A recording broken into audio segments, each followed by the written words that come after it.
영화를 보다 보면 가끔은 이거 말이 안 되는데 싶은 부분이 있습니다. 그냥 단순히 오게티 정도로 생각하고 넘어갈 수도 있겠지만 가끔은 영화의 신뢰도 자체를 무너뜨리는 치명적인 단점이 되기도 하는데요. 예를 들면 많은 분들이 최고의 영화로 손꼽는 쇼생크 탈출에서 주인공 앤디가 감방 벽에 굴을 파고 탈출했는데 어떻게 입구를 가리는 포스터가 이렇게 잘 붙어 있을까 하는 것처럼 말이죠. 누군가 앤디가 탈출한 뒤에 다시 붙여주지 않았다면 불가능했을 것처럼 보입니다. 그런데 또 잘 생각해보면 앤디는 포스터를 다시 붙일 필요가 없었을지도 모릅니다. 그가 평소에 굴을 파는 모습을 보시면 포스터의 윗부분만 붙어있는 상태였는데요. 어쩌면 앤디가 탈출할 때도 이렇게 위에만 붙어 있었는데 벽에 난 구멍이 환풍기처럼 공기를 빨아들이면서 포스터가 벽에 흡착되어 있었는지도 모를 일입니다. 쇼생크 탈출과는 반대로 영화를 볼 때는 말이 되는 것 같았는데 따지고 보면 아닐 수도 있는 영화도 있습니다. 수십 년이 지난 지금도 크리스마스면 어김없이 찾아오는 이 영화 아울러 집에인데요. 영화의 줄거리는 그리 복잡하지 않습니다. 크리스마스 여행을 떠나게 된 가족이 막내 아들을 혼자 집에 두고 비행기를 탑니다. 혼자 남겨진 주인공은 도둑들에게서 집을 지켜내고 아들에게 연락이 닿지 않는 엄마는 온갖 고생을 겪으면서 집으로 돌아오게 되죠. 그런데 이 영화를 보다 보면 문득 이런 생각이 들게 됩니다. 아무리 정신이 없다고 해도 어떻게 부모가 자식이 없는지도 모르고 비행기를 탈 수 있을까? 사실 이 부분은 영화에서 여러 가지로 이유를 제시하고 있습니다. 일단 크리스마스 전날 밤에 돌풍이 불면서 정전이 되는 사고가 발생하고 이 사고로 시계가 꺼지면서 알람이 울리지 않아서 늦잠을 자게 되죠. 이렇게 늦은 시간 때문에 정신이 없는 상태로 아이들의 숫자를 셀 때 옆집 아이를 포함해서 세는 바람에 다락에서 자고 있던 막내 아들을 두고 간지 몰랐다는 설정입니다. 그런데 이걸 잘 생각해보면 여전히 현실적으로는 무리가 있는 설정이라 할 수 있습니다. 케빈의 가족들은 비행기를 타고 파리로 여행을 떠납니다. 당연히 항공권은 미리 예약을 했을 테니까 막내 케빈을 포함한 예약 인원이 확정되어 있었을 겁니다. 그렇다면 당장 항공권 수속을 받는 과정에서 예약 인원보다 한 명이 적다는 걸 바로 알게 되겠죠. I don't know how to pack a suitcase. I've never done this once in my whole life. 게다가 8살짜리 아이에게 여권을 맡겼을 리는 없기 때문에 분명 항공권을 가지고 있는 아빠가 케빈의 여권을 가지고 있었을 겁니다. 공항 수속부터 출국 심사까지 거의 모든 절차에서 여권을 확인하는 해외여행에서 아들의 여권을 한 번도 꺼내보지 않았다는 것도 납득하기 어려운 설정입니다. Hope we didn't forget anything. 여기서 한 가지 더 생각해볼 문제가 있는데요. 케빈의 집에 전화가 되지 않는다는 설정입니다. 케빈을 혼자 두고 온 것을 알게 된 엄마를 진정시키는 과정에서 승무원이 집에 전화가 되지 않는다는 이야기를 합니다. Your phones are still out of order. 그래서 공항에 내린 이후에도 계속 이웃집이나 경찰서에 전화를 걸었었죠. 그런데 이 부분에도 상당히 미심적인 부분이 있습니다. 케빈의 집에 전화가 되지 않았던 이유는 전날 밤에 있었던 전기 사고가 전화선까지 불통으로 만들었다, 이런 설정으로 보입니다. 그런데 일단 이웃집 전화에는 전혀 문제가 없었습니다. 도둑들이 이웃집을 털 때 케빈의 부모가 녹음한 메시지를 듣게 되는 장면이 있죠. 메시지를 녹음했다는 건 전화를 수신하는데 아무런 문제가 없었다는 뜻입니다. 이런 정황으로 밀어보면 유독 케빈의 집만 전화선이 단선되었다는 설정인 것 같은데요. 문제는 케빈이 피자를 주문했다는 사실입니다.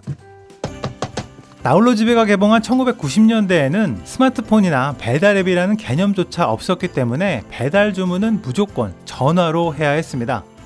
결국 케빈의 집 전화에 문제가 없었다는 얘기죠. 그리고 결정적으로 케빈이 집을 지키는 과정에서 911에 직접 전화를 겁니다. 케빈은 엄마 전화를 일부러 받지 않았던 걸까요? Somebody pick up. 마지막으로 이 영화의 가장 큰 오류는 바로 이 장면입니다. 지금 보이는 이 각도, 계단 오른쪽 끝에서 완전 대각선으로 가지 않는 한 케빈이 현관을 통과할 가능성은 절대 없어 보입니다.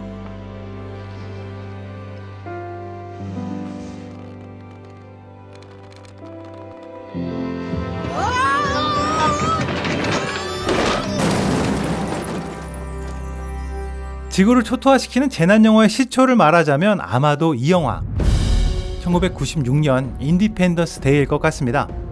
오류를 따지는 게 의미가 없을 정도로 조금 허무맹랑한 이야기지만 유독 아직까지 지적받고 있는 설정 오류가 하나 있었습니다. 바로 외계인의 모선에 업로드한 컴퓨터 바이러스입니다. The virus is in. 너무 오래된 영화라 이 부분의 내용을 간략하게 말씀드리면 어느 날 갑자기 지구의 주요 도시 상공에 엄청난 크기의 우주선들이 등장합니다. 이 우주선들이 일제히 도시들을 파괴하기 시작하자 각국의 방위군은 반격에 들어갔는데요. 하지만 우주선의 외부에는 보이지 않는 쉴드가 쳐져 있어서 어떤 무기도 뚫지를 못합니다. 그런데 천재 박사 데이비드가 이를 무력화시키는 방법을 찾아냅니다. 바로 외계인의 우주선에 컴퓨터 바이러스를 업로드해서 시스템을 교란시키는 거죠. I gave it a virus. Computer virus. 바로 이 부분이 납득하기 어려운 설정이라는 겁니다. 어떻게 지구의 노트북에서 만든 컴퓨터 바이러스가 프로그램 언어도 운영체제도 완전히 다른 외계인의 컴퓨터에 아무런 문제 없이 적용될 수 있느냐는 말이죠. 이 컴퓨터 바이러스가 외계인의 침공을 막아낼 수 있었던 가장 중요한 전환점이었지만 아무런 설명도 논리적 뒷받침도 없이 그냥 됐다, 이런 배째라는 태도가 오랜 시간 지적을 받아온 이유였는데요. 과연 이 컴퓨터 바이러스는 단순한 설정 오류였을까요? Oops. 사실 이 부분의 배경이 원래 각본에는 포함되어 있었다고 합니다. 대통령과 일행이 51구역을 처음으로 방문할 때 그동안의 연구 성과에 대한 브리핑이 있었지만 본편 영화에는 포함되지 않았다고 하는데요. 이 브리핑 내용에 따르면 외계인들의 장비를 연구해서 새로운 기술들이 발견되었고 이 기술을 바탕으로 지구에 새로운 제품들을 만들어내게 되었다고 합니다. 그중 대표적인 것이 우리가 사용하는 컴퓨터라는 거죠. You have to get through their technology, which is far more advanced. 외계 기술을 바탕으로 지구의 PC 시스템이 만들어졌기 때문에 기본적인 프로그램 언어나 운영체제 역시 그 근본이 같다는 설정입니다. 영화상으로 외계인의 컴퓨터가 등장하는 장면을 보시면 아이콘으로 이루어진 구성이 지구의 PC와 그리 다르지 않은데요. 아마도 데이비드 박사가 외계인의 전투기에서 여러 가지 실험을 하는 과정에서 자신의 노트북으로도 충분히 접근할 수 있는 시스템이라는 걸 알게 된 것으로 보입니다. 조금 억측이긴 하지만 이 노트북과 관련된 이상한 점이 하나 있는데요. 데이비드가 사용하던 노트북은 애플에서 1995년 출시한 파워북 5300이었습니다. 앞서 설명드린 맥락으로 본다면 외계 기술을 바탕으로 만든 PC가 애플의 맥 OS고 그래서 데이비드의 노트북이 외계인의 우주선에 문제없이 연결된 거라 볼 수도 있는데요. 이 랩탑은 출시 당시 6,500불, 우리 돈 900만원에 가까운 엄청난 가격으로 역대 가장 비싼 노트북으로 기록됐습니다. 하지만 지구를 구한 이 노트북은 이 영화가 개봉하고 곧바로 전격 판매를 중단했습니다. 출시된 지 1년밖에 되지 않은 신모델이었고 마땅히 후속 모델이 나온 것도 아니어서 업계의 궁금증을 자아냈었는데요.